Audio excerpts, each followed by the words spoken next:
Bonjour bien-aimés, que le Seigneur vous bénisse, vous fortifie dans votre esprit et qu'il vous soutienne, qu'il vous conduise dans ses œuvres qu'il a préparées d'avance afin que vous les pratiquiez. Ce sera d'ailleurs le sujet de ma réflexion aujourd'hui. Dans Éphésiens 2, verset 10, il est dit ceci: « Car nous sommes son ouvrage, vous et moi, ayant été créés en Jésus-Christ, pour de bonnes œuvres que Dieu a préparées d'avance afin que nous les pratiquions. » Ce matin, je réfléchissais, je méditais, et l'Esprit de Dieu est venu m'inspirer, me souffler, si j'ose dire, une image. Nous avons ici autour de nous des amis qui font de la peinture et qui exposent leurs tableaux, de très beaux tableaux d'ailleurs. Et le Seigneur me disait, tu vois, toutes ces expositions de peinture que les uns et les autres, que les artistes peintres peuvent exposer dans cette région, et ils sont nombreux, eh bien c'est exactement ce que je te donne d'exposer sur le réseau TikTok. Exposition de mes œuvres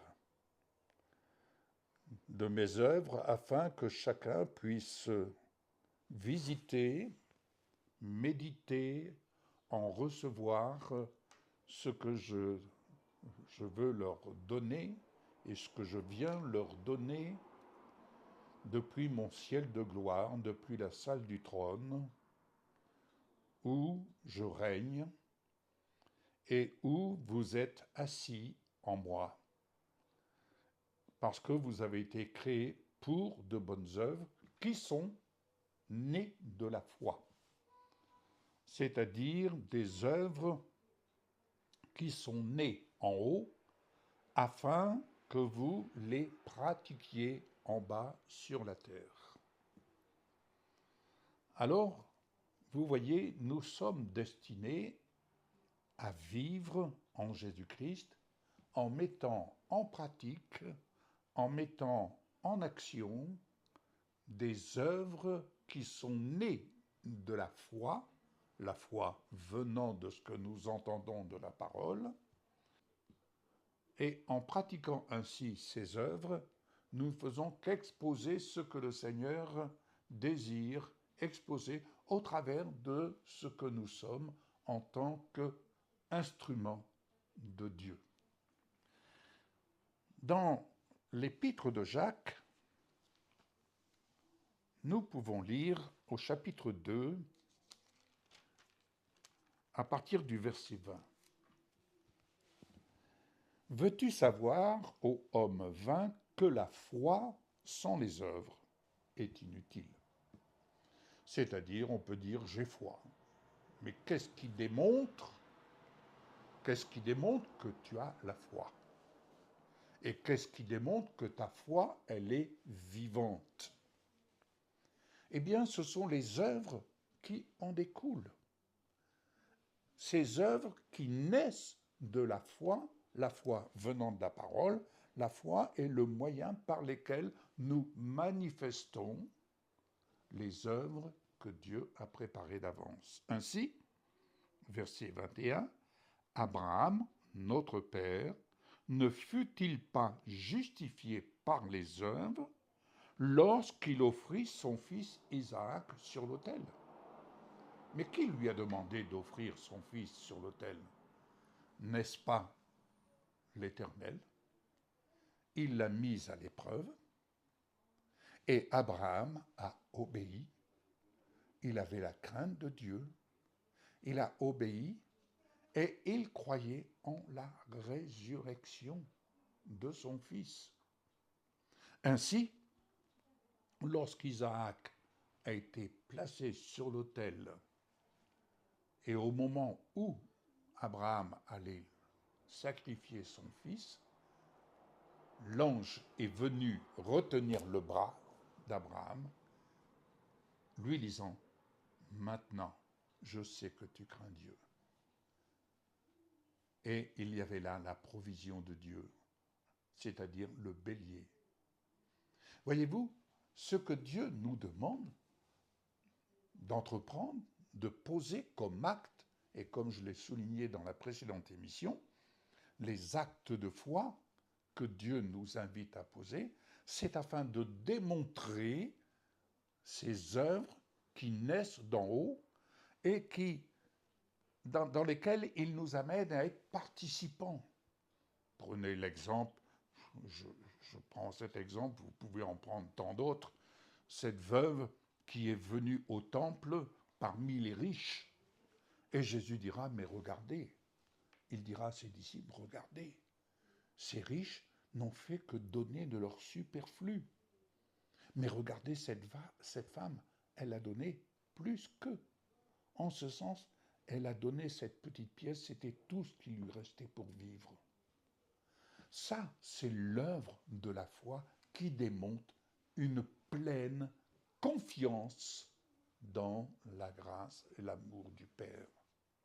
Telle que cette veuve de Sarepta, elle a démontré avec l'assistance du prophète Élie, quand elle va dire, en réponse au prophète qui lui demandait de lui faire d'abord un gâteau avec ce qui lui restait, elle dira, il ne me reste qu'un peu de farine et un peu d'huile pour moi et mon fils, et après quoi nous mourrons. Vous voyez, cette femme ne prévoyait plus, elle ne voyait plus son avenir. C'était vraiment le blackout.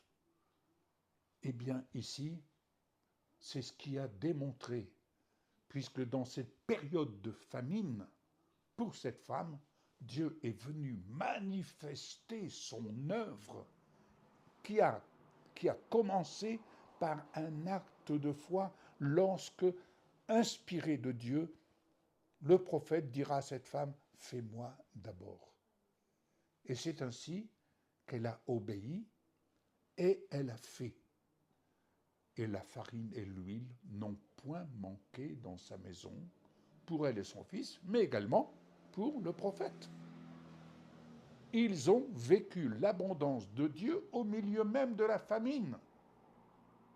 Vous voyez, ça, c'est les œuvres nées de la foi, nées du cœur de Dieu. Ainsi, Dieu manifeste ses œuvres. Je reviens ici dans Éphésiens. Donc, Abraham offre Isaac sur l'autel, son fils. Tu vois que la foi agissait par ses œuvres et que les œuvres de la foi furent rendues parfaites. Cette foi fut rendue parfaite. Ainsi s'accomplit ce que dit l'Écriture. Abraham crut à Dieu et cela lui fut imputé à justice. Il fut appelé ami de Dieu. Oui, lorsque nous apprenons à mettre notre foi en action, nous apprenons tout simplement à manifester les œuvres petites et grandes que Dieu a préparées d'avance afin que nous les pratiquions. Et nous sommes alors appelés amis de Dieu. Vous voyez, et il dit que l'homme est justifié par les œuvres et non par la foi seulement.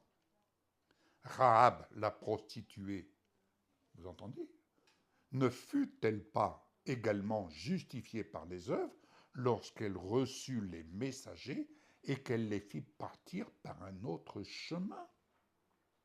Ainsi comme le corps sans esprit est mort, de même la foi sans les œuvres est morte. Et ainsi je vais conclure par l'évangile de Jean. Écoutez bien, c'est Jésus qui parle. En vérité, je vous le dis, celui qui croit en moi fera aussi les œuvres que je fais, et il en fera de plus grandes. Pourquoi? Parce que je m'en vais au Père. Et écoutez bien ce qui suit. Et tout ce que vous demanderez en mon nom, je le ferai, afin que le Père soit glorifié dans le Fils. Si vous demandez quelque chose en mon nom, je le ferai.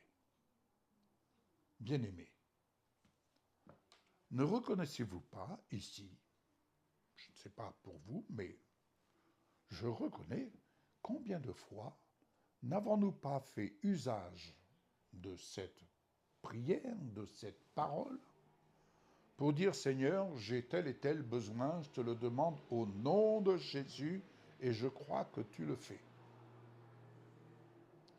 Mais soyons clairs, lorsque, j'ai déjà eu l'occasion de vous le témoigner, mais je le rappelle pour la forme, lorsque je suis né de nouveau et que je me suis relevé de la présence de mon Dieu, ne connaissant pas le contenu de la Bible, de la parole, n'en demeure pas moins que l'Esprit de Dieu, étant venu faire sa demeure en moi, m'inspira cette prière.